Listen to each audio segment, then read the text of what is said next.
Hello সবাইকে। তো good morning. আগে থেকেই বলে দিচ্ছি ভিডিওটা না একটু লংই হবে। আর আর দেখতেই পারছো এটা হচ্ছে একটা কালী মন্দির, আর এটা ছিল কালী পুজোর দিনকার। সকাল সকাল চলে এসেছি মায়ের কাছে আলপনা দিতে, আর এইটার আগের দিনই আমি রাত্রেবেলা করে নিয়েছিলাম। আর আগে পুজো মানে কত আনন্দ, কত কিছু, মনের মধ্যে একটা এক্সাইটমেন্ট কাজ করতো যে না পুজো পুজো আসছে। আর যত দিন যাচ্ছে না মনের মধ্যে যে পুজো আসছে একটা এক্সাইটমেন্ট কাজ করে, ওইটা আর হয় না। ঠিক আছে পুজো আসছে, পুজো হবে, এই রকম একটা সত্যি বলতে এতটাও বড় হতে চাইনি যে পুজোর যে আনন্দটা, পুজো আসার আগে যে আনন্দটা, সেটা আর অনুভব করতে পারবো না। আগের বছর তো পুজোতে থাকতেই পারিনি, যেহেতু বাইরে ছিলাম।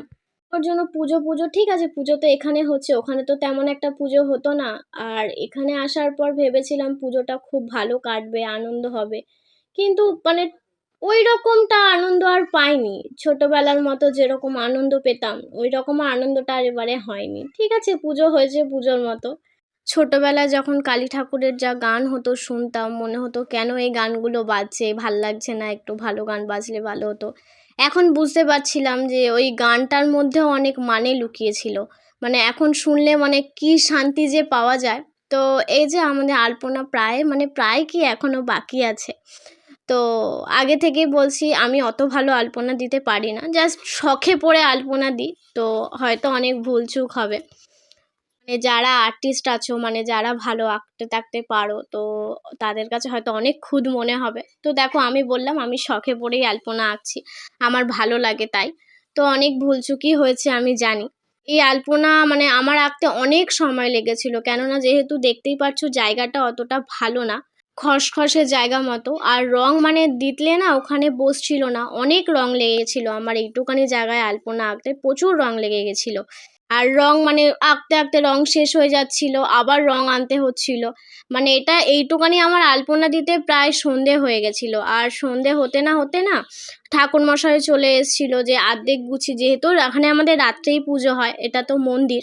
তো আমি পুরো আলপনাটা হয়তো তোমাদের দেখাতে পারবো না, কেননা ঠাকুরমশাই চলে এসে ওখানে অর্ধেক কাজ করে নিয়েছিল। যতটুকু দেখা যায় আমি তোমাদের পুরোটা দেখাবো, তোমরাই জানাবে কেমন লাগছে। আর আর এই মায়ের কাছে প্রায় অনেক দিন পর এতক্ষণ ধরে বসেছিলাম, বসেছি এই কাজের জন্যই হয়তো বসেছিলাম, নয়তো তেমনভাবে বসাই হয় না।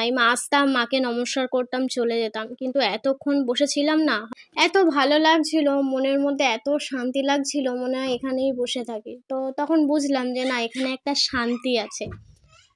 যাই হোক, এত কথা বাড়াবো না, আমার আলপনা হয়েই গেছে। এবার দেখো তোমরাই বলো যে কেমন লাগছে।